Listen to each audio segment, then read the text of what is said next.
کہ کربلا کے واقعات کے بعد صدیاں گزر گئیں، لیکن اس ظالم حکومت یزید کی حکومت پر اب تک لعنت کی جا رہی ہے اور قیامت تک یہ چلتا رہے گا۔ حالانکہ اگر تاریخ دیکھی جائے تو بہت مختصر سی حکومت کرنے والا ہے شخص، یعنی صرف اس کو 3 سال ملے ہیں۔ حضرت امیر معاویہ کے انتقال کے بعد تخت پر بیٹھا اور 3 سال تک حکومت کیا، اس کے بعد بہت سخت بیماری کے عالم میں مر گیا۔ تو یزید کا دور حکومت صرف 3 سال ہے، لیکن ان 3 سالوں کے اندر جو سب سے ہولناک حادثہ پیش آیا ہے وہ کربلا کا ہے۔ اور دوسری بات یہ ہے کہ یزید کربلا میں حاضر بھی نہیں تھا، کربلا میں گیا نہیں ہے، لیکن سارا الزام اس کے سر پر ہے۔ اس کی وجہ یہ ہے کہ اس کی منشا سے ہوا تھا، اس کے حکم پر ہوا تھا۔ اب اس بات کا اندازہ کیجئے کہ ہم سے ہونے والی کوئی بھی غلطی اگر کسی ایسی ذات سے ہے جو اللہ کا محبوب ہے تو پھر یہ غلطی بھلائی نہیں جاتی، قیامت تک یاد رکھی جاتی ہے۔ اللہ والوں کے ساتھ اگر تمہاری کوئی زیادتی ہو گئی تو یہ بھلایا نہیں جائے گا، ہمیشہ تم ملعون کہلائے جاؤ گے۔ اس بات کا ہمیشہ لحاظ رکھا جائے۔ اللہ کے ولیوں سے جو جنگ لیتا ہے، حدیث قدسی میں ہے میرے آقا صلی اللہ تعالیٰ علیہ وسلم کی زبان سے، اللہ کریم خود ارشاد فرماتا ہے، من عادى لی ولیا فقد آذنتہ بالحرب، جس نے میرے کسی ولی سے دشمنی مول لی، رب تعالیٰ فرماتا میں اس کو جنگ کا اعلان کرتا ہوں، میرے ساتھ اسے جنگ کا اعلان کرتا ہوں۔ تو اللہ سے جنگ کرنے کا کون یہاں پر کس کی جرأت ہے اور کس کی جسارت ہے؟ تو جو اللہ والوں سے جنگ کر لیتا ہے، دشمنی کر لیتا ہے، گویا کہ وہ رب تعالیٰ سے دشمنی کر رہا ہے اور جنگ کر رہا ہے۔ اس کا خاص خمیازہ دیکھا ہم نے، جن لوگوں نے اہل بیت اطہار کے ساتھ دشمنیاں کی ہیں وہ آج تک اللہ تبارک و تعالیٰ کے غضب کا شکار ہیں، آج تک اس کے غضب کا شکار ہیں۔ کسی بھی قوم کے اندر پوری دنیا گھوم کر کے آئیں، یزید کی ذریت کو یا اس کے کاموں کو اچھا کہنے والی کوئی بڑی جماعت آپ کو نہیں ملے گی۔ اکا دکا کوئی ایسا گمراہ شخص ہو، بد دین ہو، بد عقیدہ ہو تو اس کی بات الگ، لیکن اتنی 14 صدیوں کے اندر ہزاروں ائمہ اکرام آئے، ہزاروں علماء اعظام آئے، لاکھوں کی تعداد میں صالحین آئے، کسی نے بھی اس کے کاموں کو اچھا کبھی نہیں بتایا۔ ایک وجہ یہ بھی ہے میرے عزیزو، اس نے زندگی میں کبھی کچھ اچھے کام کیے ہوں گے لیکن اس کا فرق نہیں پڑتا، برائی غالب آ جاتی ہے، اور وہ بھی برائی ایسی کہ رسول اللہ صلی اللہ تعالیٰ علیہ وسلم کے نواسے کا اور ان کے خاندان والوں کا اس طرح سے قتل کر دینا کہ جس کو رہتی دنیا تک یاد کیا جاتا ہے۔ اب ان کے بعد حالات کیا ہوئے، جیسا کہ میں نے اعلان کیا تھا 10 مجالس محرم میں کہ ما بعد کربلا کیا ہوا تھا، کربلا کے بعد کے حالات کیا ہیں۔ کربلا کی جنگ ختم ہوتی ہے حضرت امام حسین کی شہادت پر، جب آپ کا سر مبارک الگ کر دیا گیا تو یہ جنگ ختم ہو گئی۔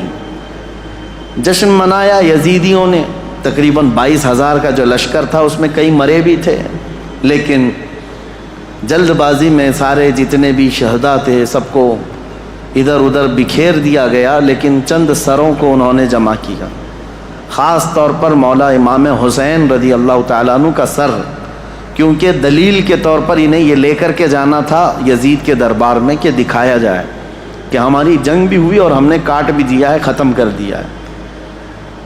کبھی کبھار انسان حیوانیت کا شکار ہو جاتا ہے اور اتنا گرتا ہے کہ جانور بھی ایسا نہیں کرتے۔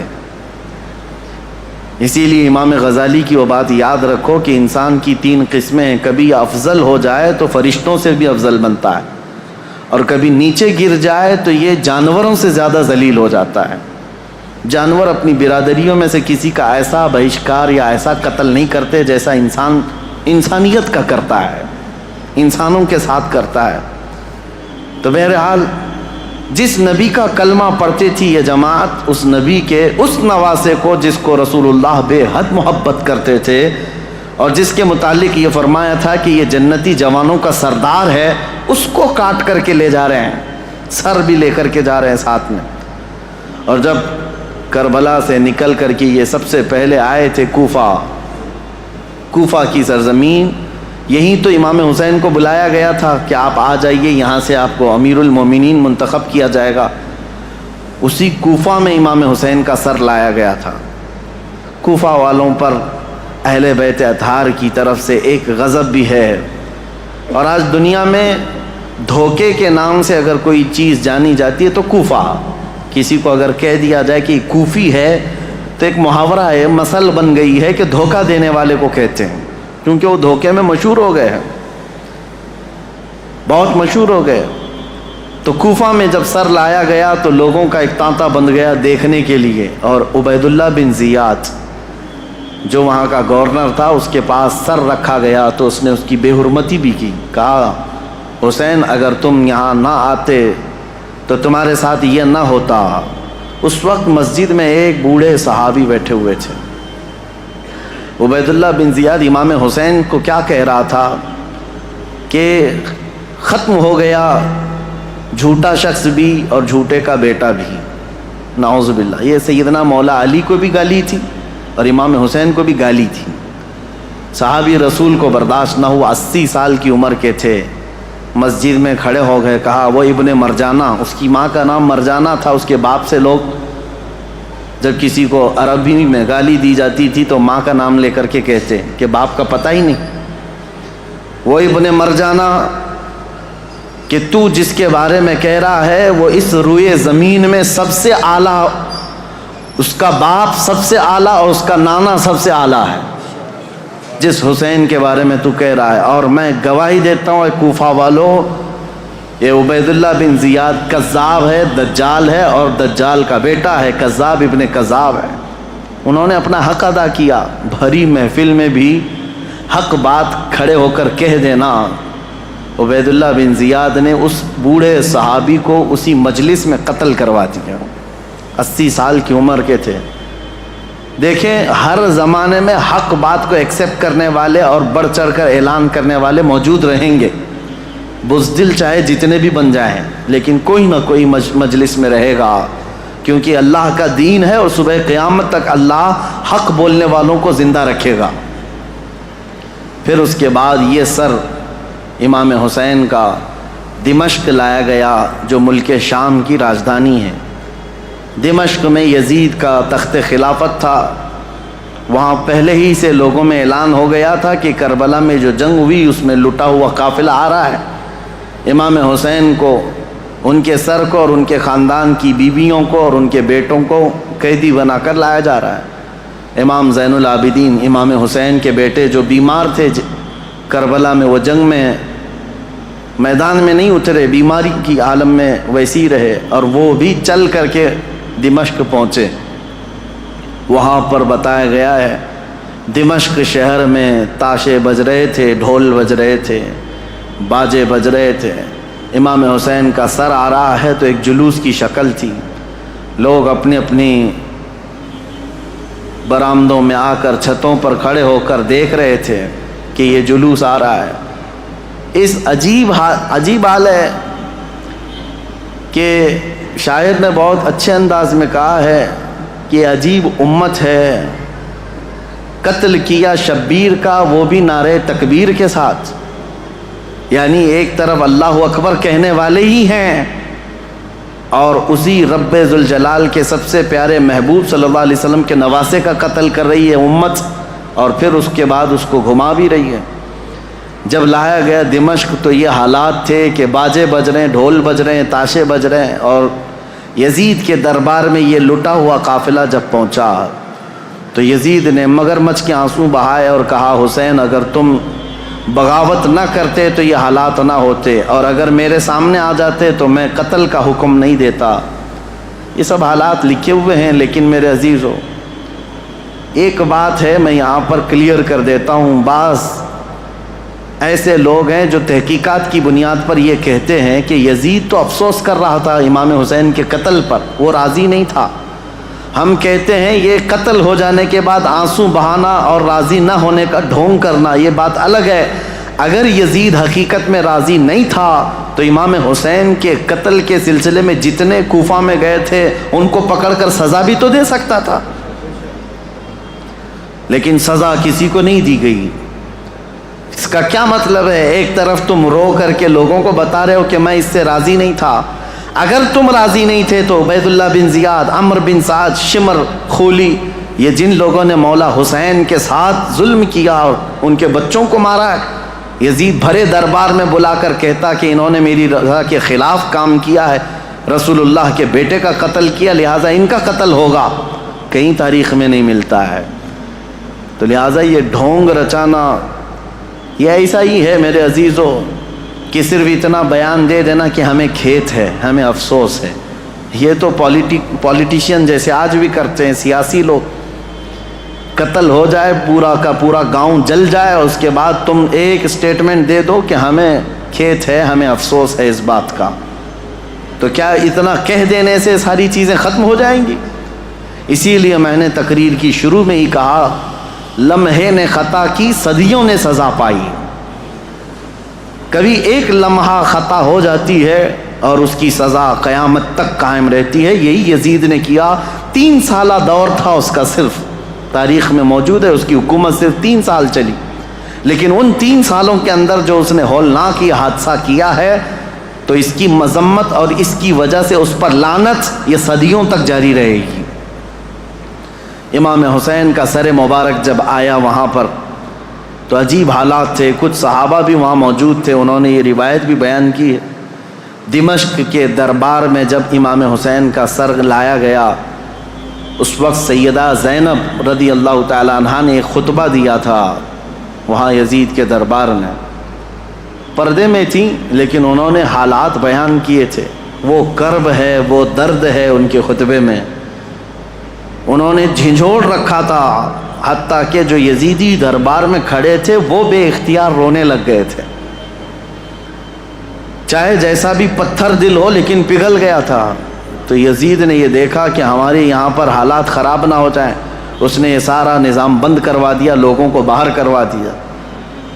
تو امام حسین کے سر کو بار بار وہ چھڑی لگا کر بات کرتا تھا. اور اس کے بعد تاریخ میں یہ موجود ہے کہ امام حسین رضی اللہ تعالیٰ عنہ کا سر مبارک، اس میں روایات میں اختلاف ہے. بعض نے کہا امام زین العابدین کے ساتھ مدینہ طیبہ لایا گیا، بعض میں شہر اسقلان میں رکھا گیا جو ملک شام کا ایک علاقہ ہے، تہخانے میں رکھا گیا تھا. اور تقریباً 450 سال کے بعد وہاں سے مصر لایا گیا قاہرہ میں. قاہرہ میں آج بھی امام حسین کا سر مبارک دفن ہے. جو وہاں کی تحقیقات ہیں وہ جہاں پر بھی ہے، لیکن ایک بات تو طے ہے، اللہ تبارک و تعالیٰ نے ان کے متعلق فرمایا ہے کہ ان کو مردہ نہ کہو، وہ جہاں ہیں زندہ ہیں، شہید ہیں. اب جب مدینے یہ قافلہ آیا تو بڑا غمگین ماحول تھا پورے مدینے کا. مدینے والوں کو پہلے سے خبر تھی. حضرت ام سلمہ رضی اللہ تعالیٰ عنہ میرے آقا صلی اللہ علیہ وسلم کی ایک زوجہ ہیں، حضور کی بیوی. ایک مرتبہ حضور اکرم صلی اللہ تعالیٰ علیہ وسلم بیٹھے ہوئے تھے، اچانک آپ کی آنکھوں میں آنسو آئے. حضرت ام سلمہ نے پوچھا یا رسول اللہ صلی اللہ علیہ وسلم یہ آنسو کس بات کے؟ کہا کہ مجھے جبرائیل نے آ کر یہ خبر دی ہے کہ میرے اس لخت جگر فاطمہ کے بیٹے کو میری امت شہید کر دے گی، مار ڈالے گی. مجھے اس بات کا قلق ہے، دکھ ہے. اور جبرائیل نے ایک شیشی میں مجھے مٹی لا کر کے دی، وہ اس کربلا کے میدان کی، اور وہ حضرت ام سلمہ کو دے دیا. حضور نے کہا کہ یہ شیشی سنبھال کر کے رکھنا، جس دن دیکھنا کہ اس کی مٹی لال ہو گئی تو سمجھ لینا کہ میرا بیٹا شہید ہو گیا. تو حضرت ام سلمہ رضی اللہ تعالیٰ عنہ اس وقت موجود تھیں، باحیات تھیں، رسول اللہ صلی اللہ علیہ وسلم کی زوجہ.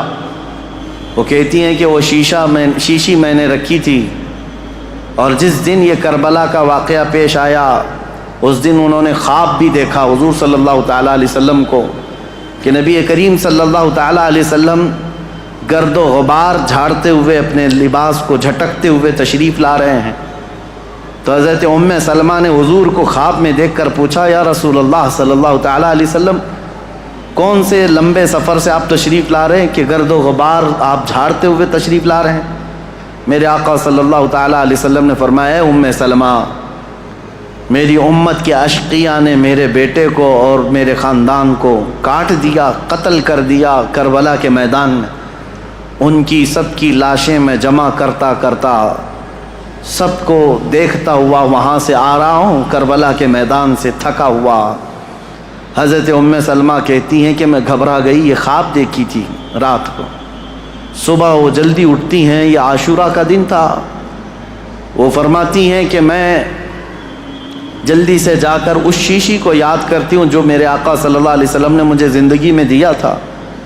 وہ ویسی سنبھالی رکھی ہوئی تھی، جا کر دیکھا تو اس شیشی کے اندر مٹی نہیں، پورا خون جمع تھا۔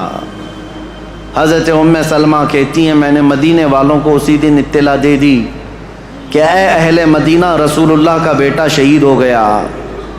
اس وقت کوئی ٹیلی گرام نہیں تھا اور نہ ہی کوئی ایسی تیز خبریں لانے والا انٹرنیٹ یا موبائل یا فون کا سسٹم تھا، مواصلات تو نہیں تھے۔ خبریں جو آتی تھی کوئی قاصد خبر لے کر کے آتا تب پتہ چلتا، وہ بھی خبریں کبھی 8 دن کے بعد 10 دن کے بعد پہنچتی تھی۔ لیکن مدینے والوں کو اسی دن خبر پہنچ گئی تھی کہ امام حسین کا قتل ہو گیا۔ یہ حضرت ام سلمہ نے خبر دی تھی۔ مدینے والوں نے آ کر کے پوچھا کہ یہ حالات ایسے ہو گئے۔ اس کے بعد پھر اس دن سے لے کر ہر دن مدینے والے انتظار میں رہتے کہ رسول اللہ کا یہ خاندان اہل بیت کب یہ واپس مدینے آئیں گے۔ تو ملک شام سے وہ لوگ واپس جب مدینے آ رہے تھے تو پورا مدینہ باہر نکل گیا تھا، پورا مدینہ باہر نکل گیا تھا۔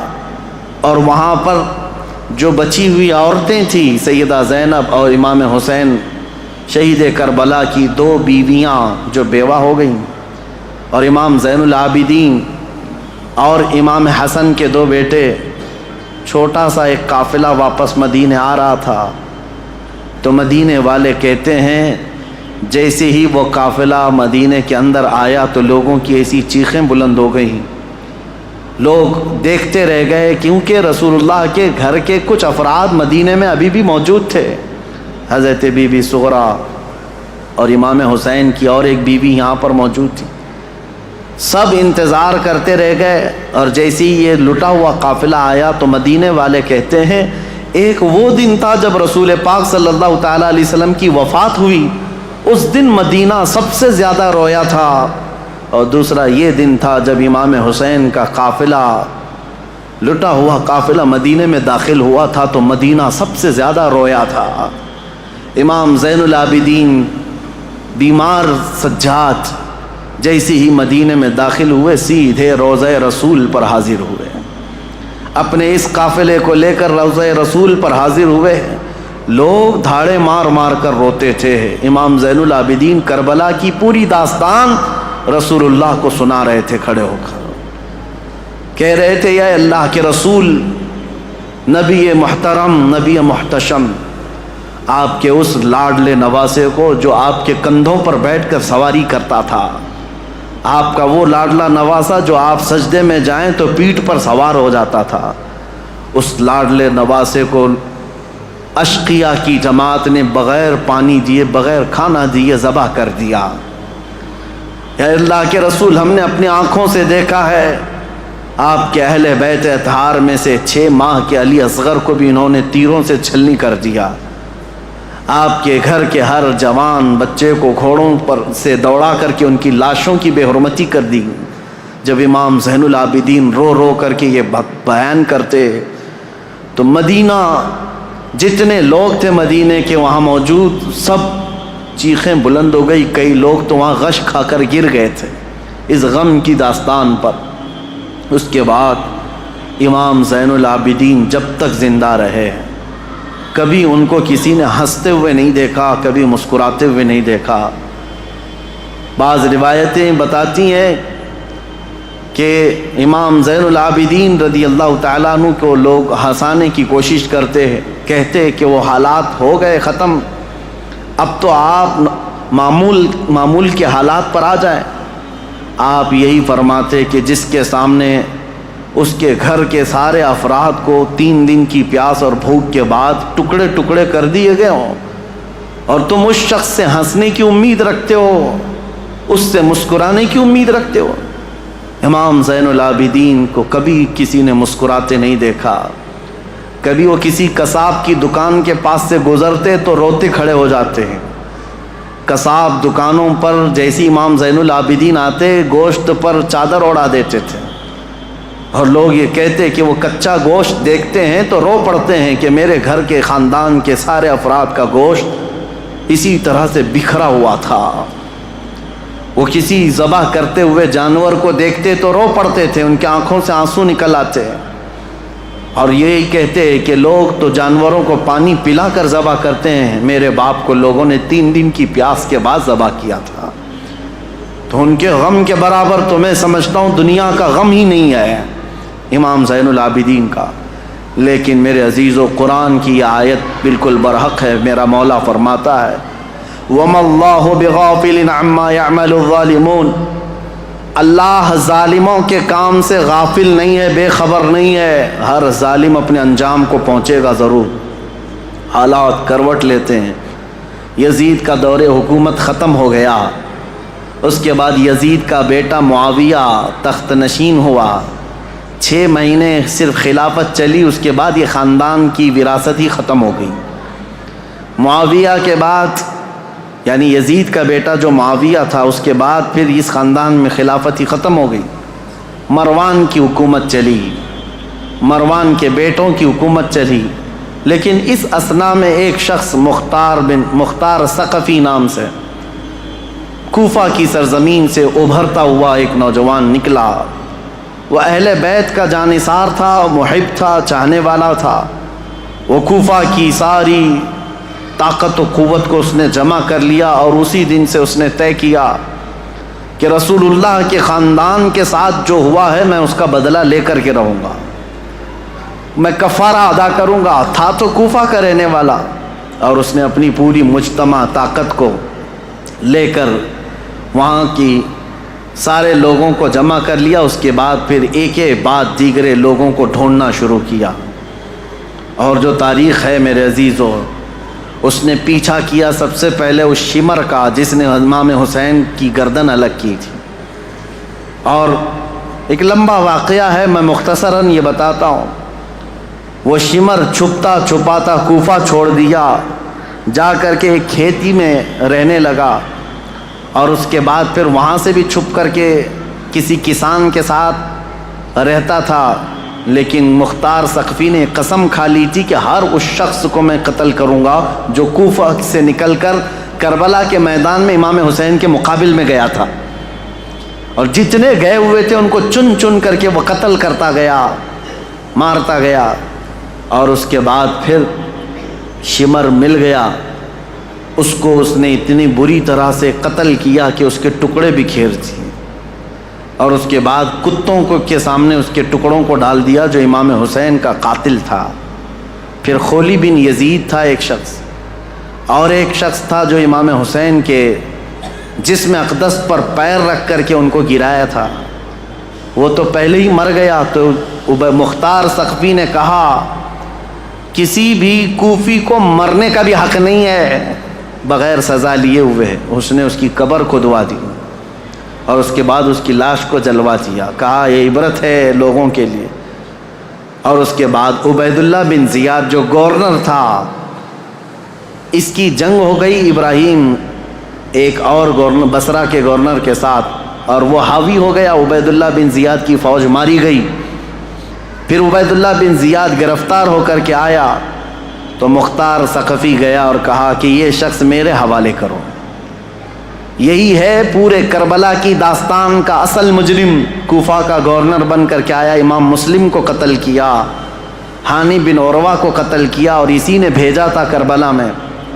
پھر عبید اللہ بن زیاد کو اس نے گرفتار کر کے چوراہے پر کھڑا کیا، اور اس کے بعد اس کے ساتھ بھی وہی حشر ہوا میرے عزیزو، جس کو بیان نہیں کیا جا سکتا، کہ وہ موت مانگتا تھا لیکن کوئی اس کو وہاں پر مکمل قتل کرنا بھی نہیں چاہتا تھا۔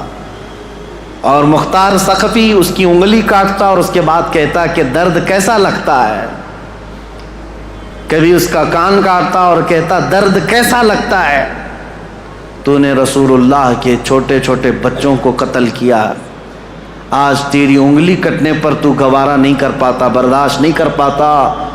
اس حسین ابن علی نے کیسے گوارا کیا ہوگا جب 6 مہینے کے بچے کی گردن میں تم نے تیر ڈال دیا تھا۔ کئی دنوں کی اس مشقت کے بعد عبید اللہ بن زیاد کو بھی قتل کر دیا گیا، ختم ہو گیا، اور جتنے گئے ہوئے تھے عمرو بن سعد سب مارے گئے، ایک بھی نہیں بچا۔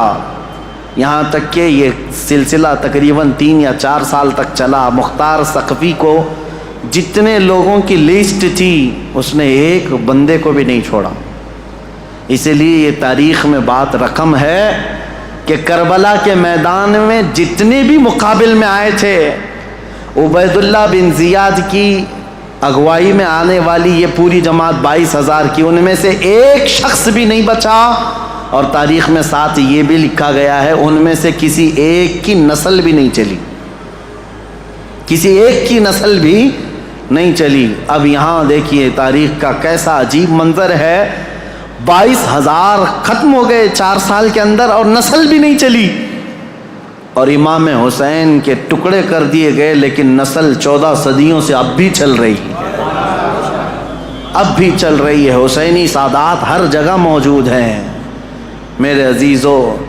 اسی لیے میرا رب تعالیٰ فرماتا ہے اللہ تعالیٰ ظالموں کے کام سے بے خبر نہیں ہے، اور جب اللہ انتقام لیتا ہے تو پھر تمہاری نسلیں بھی ختم ہو جاتی ہیں۔ اسی لیے ہمیشہ اس بات کا خیال رکھیں کہ ہم سے ہونے والی خطائیں، غلطیاں، اگر اس کا تعلق اللہ کی کسی محبوب بندے سے ہے تو پھر قیامت تک تم پر لعنت برسائی جائے گی۔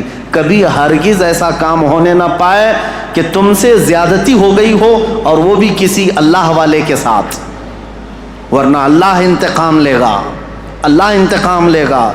آپ یہ مت سمجھ کر کے چلیں کہ صرف ایک کربلا ہو گیا اور ایک یزید تھا، ایک حسین تھے اور پھر معاملات نہیں، ہر دور میں یہ معاملات ہوتے ہیں۔ آج بھی آپ کو یہی نصیحت کر رہا ہوں کہ کبھی تمہاری طرف سے کسی ایسی شخصیت کو تکلیف نہ پہنچاؤ جو اللہ والا ہے، اللہ کا محبوب بندہ ہو، ورنہ ہوگا یہ کہ اس کا انتقام اللہ لے گا، اللہ کی طرف سے ہوگا۔ ایک مشہور بزرگ ہیں، وہ حضرت شیبہ، مجذوب بزرگ تھے، بیٹھے رہتے تھے بازار میں، اور ایک بڑے سیٹھ آدمی نے اپنی بیوی کو شاپنگ کے لیے لایا، اور اس کے بعد وہ اس کی عورت کو عمدہ لباس پہنا کر کے بازار میں چل رہا تھا۔ یہ جو حضرت شیبہ ہیں، بزرگ ہیں، ان کا پیر کیچڑ میں ایسے گر گیا تو کیچڑ اچھل کر کے بیگم کی لباس پر کیچڑ آ گیا، تو سیٹھ کو بڑا غصہ آ گیا کہ میری بیگم کے نئے نئے کپڑے جو ہے نا کیچڑ میں خراب ہو گئے، اور یہ بوڑھا شخص اس نے ایسا کیا، تو آیا زوردار 2 تماچے لگا دیا اس بزرگ کو، حضرت شیبہ کو۔ پاگل دیوانہ کہیں کا، نظر نہیں آتا، کیچڑ میں پیر ڈال دیا، میری بیگم کے مہنگے لباس کو تو نے گندا کر دیا۔ اس بزرگ نے کچھ نہیں کہا، بابا معاف کر دو، غلطی سے میرا قدم گر گیا۔ کہا کیسی غلطی؟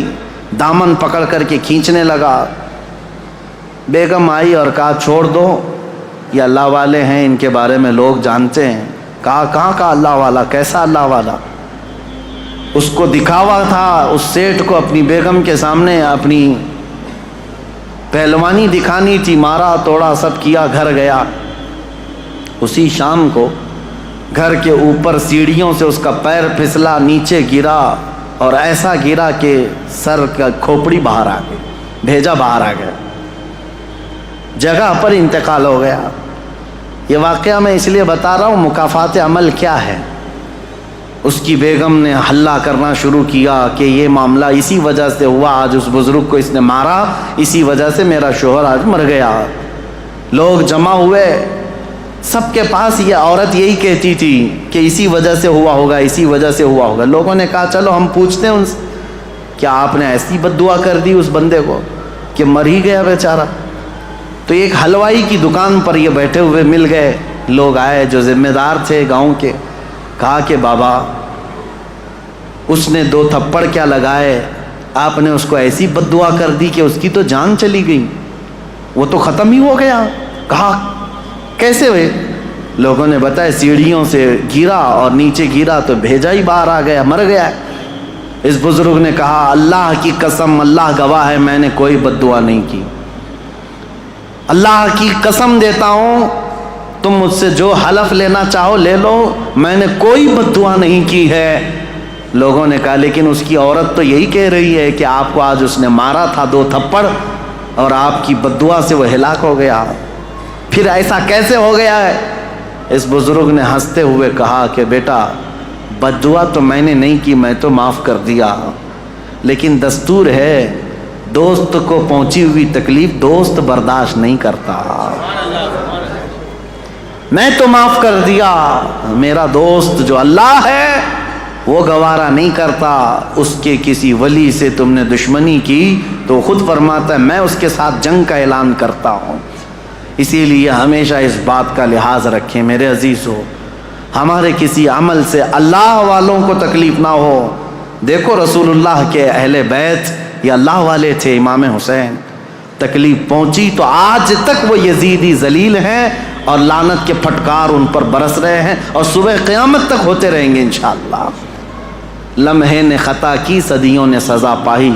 اللہ کریم ہم سب کو کہنے سننے سے زیادہ عمل کی توفیق عطا فرمائے. رب قدیر ہم سب کو ظلم سے کوسوں دور رکھے اور مولا کریم ہمیں اہل بیت کے ساتھ زندگی عطا کرے اور قیامت کے دن اہل بیت کے ساتھ حشر عطا فرمائے. وآخر دعوانا الحمدللہ رب العالمین.